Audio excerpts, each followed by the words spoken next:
My name is Eddie Grant with NCR Corporation. I'd like to kick this off with a comment of dream and dream without barriers, dream without borders.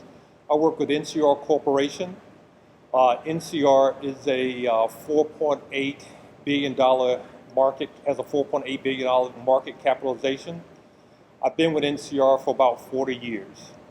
So through that time frame, I've actually covered a number of different careers at NCR. And it's been very interesting in terms of the role I currently have now is an executive director for banking product management. NCR does business in about 180 different countries. So over that time frame, I've actually spent time in about 18 different countries supporting and working for NCR in that role. An individual as a product manager could have the salary compensation that may span somewhere between maybe $90,000 up to $150,000 to $170,000. Just depend on the experience they bring to the table, certifications, that type of thing, in terms of effects on the organization itself. In my current career or job, on a daily basis, it varies.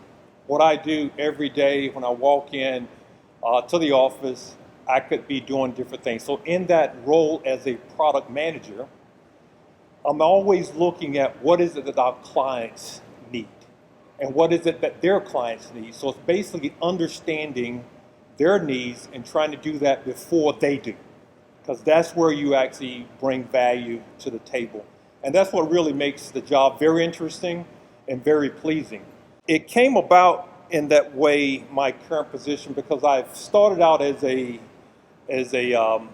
young guy coming out of a real rural area in North Carolina, but transitioning through an HBCU, North Carolina A&T State University, where I got an engineering degree there, and then transitioned to Georgia Tech, where I picked up my master's in electrical engineering.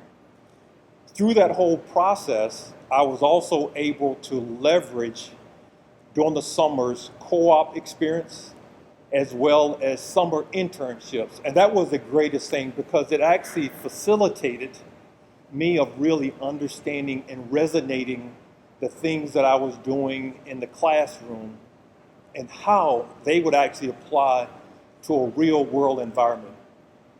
Through that whole process, the big key thing that I picked up through that whole internship through North Carolina A&T as an HBCU, problem solving.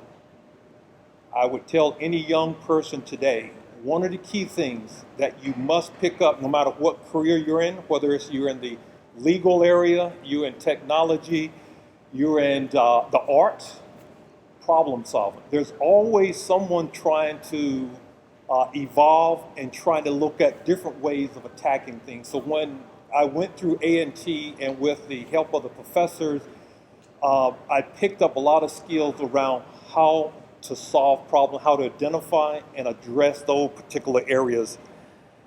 The thing that I've learned also and what I think needs to change, or what I think evolving, is understanding that the world is a lot smaller than what it used to be. With technology and everything, an impact here in the U.S. has an impact overseas. And based on my involvement doing work in 18 different countries, it allowed me to really understand the culture of those countries, understand how to understand and determine needs, and how to translate those needs into solutions.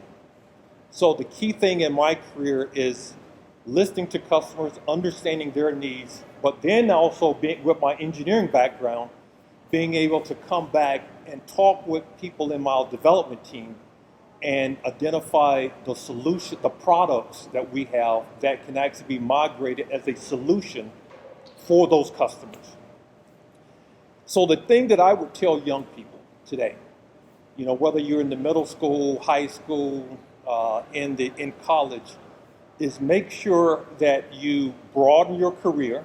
When I say career, in terms of what you're in, don't get stagnated in a certain area. That was one of the pieces of feedback that was given to me early on. So even though I stayed in the engineering area, I actually did development of computers. I actually did testing and certification. I did customer satisfaction type things, which was really the most satisfying piece.